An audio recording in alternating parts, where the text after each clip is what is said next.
The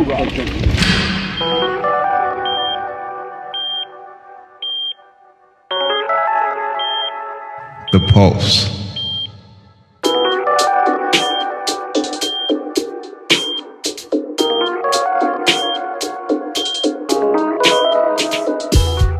Hey, it's Philippe, Kellz, Kelly, and you are watching The Pulse. Welcome to The Pulse. I'm your host, Rashid Zinnerman, sound designer for Ear Hustle, audio and video journalist for San Quentin News.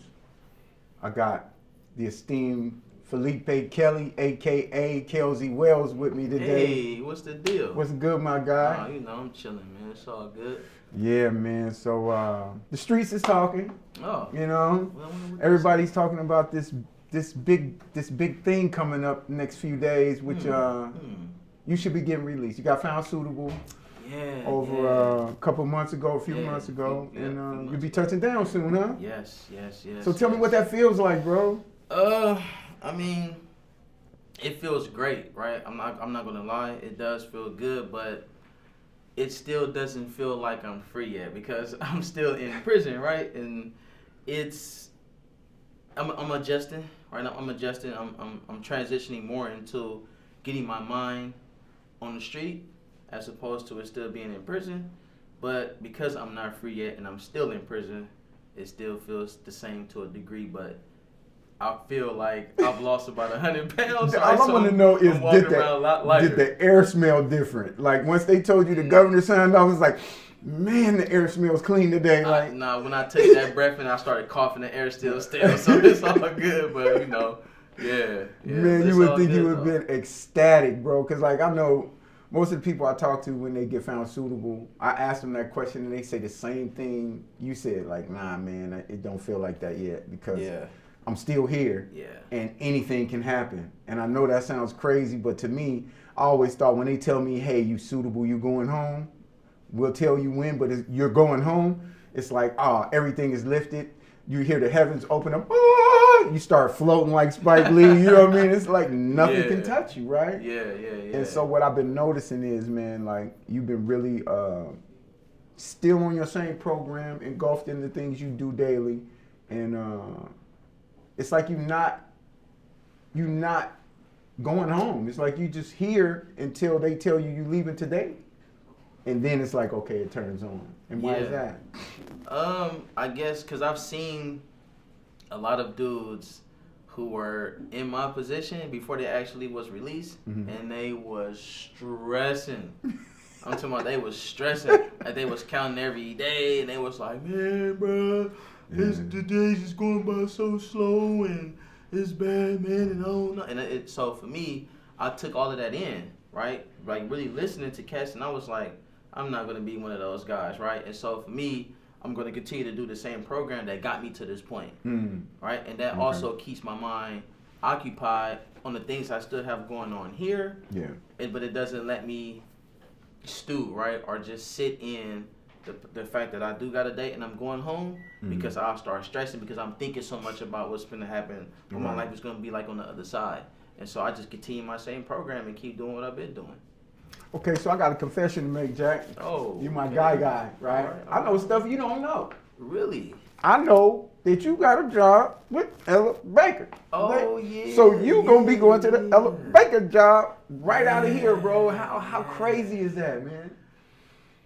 Oh man, that was a blessing, right? Like that was a real blessing. I was persistent, right?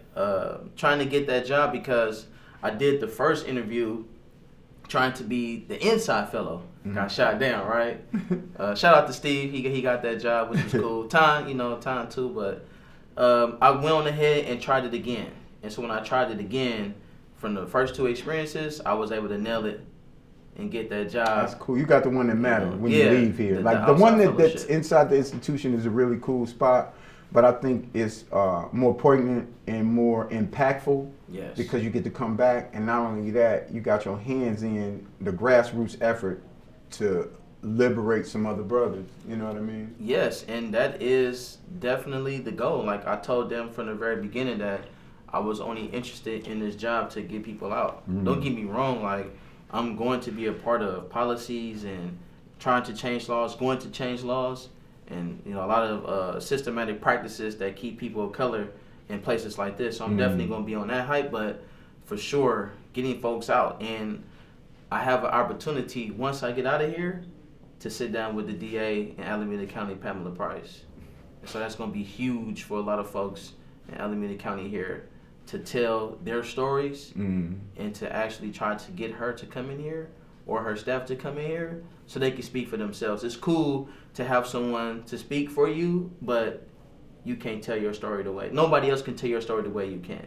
Yeah. And so to have her come in here or her staff to come in and talk to folks so they can say, hey, this is what I got going on, this is what I'm doing, and she can see it for herself and judge it that way. Yeah. It's going to be so awesome. Shout out Pamela Price. Shout out Ella Baker Price. Center. And Megatron Ton, my guy. Sure. He doing some work with me, helping me on the 1170 thing. What else you got planned, man? Like, what else you got going? Well, shout out to TLM. Shout out to TLM, the last mile. Man. Wait.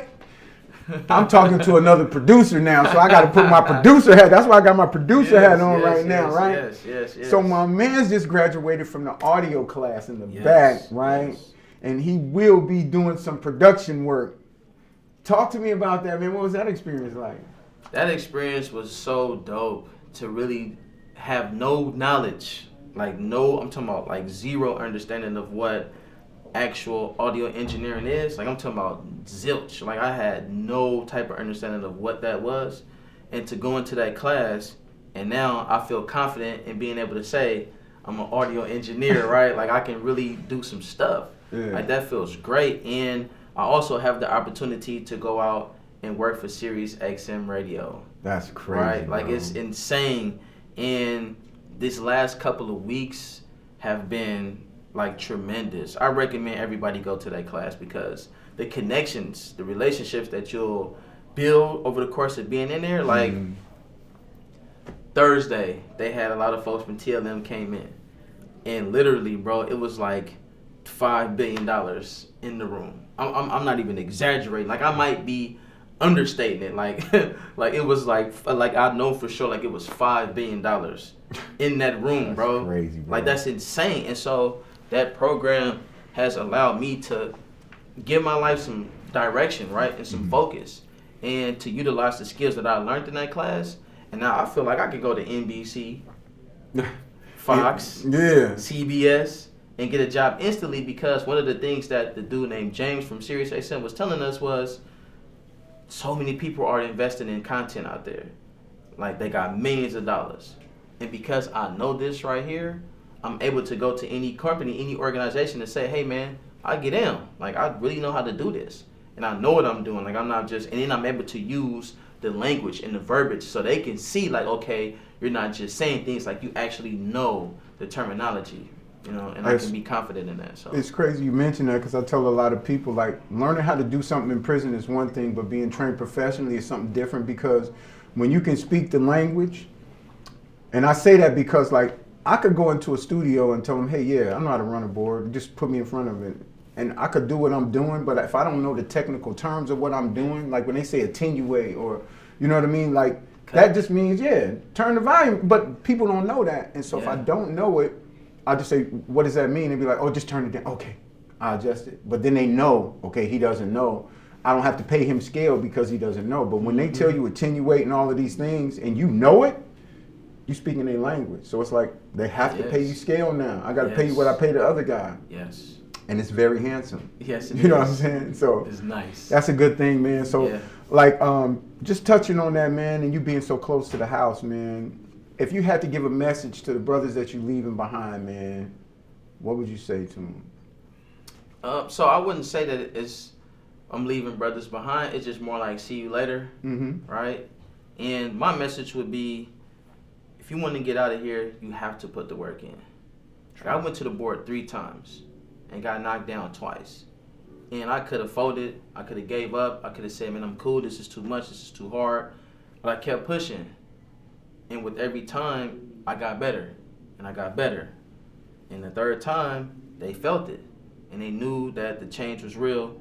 And it's always been real, right? It's just that I had to go through some things that I didn't understand at the time, because things don't never resonate in a moment that you want them to. It's like after you go through some stuff and you be reflecting back and you be like, this is why it happened. Hindsight. And so in that, I was able to help some other folks get dates, right? And I feel very proud of that.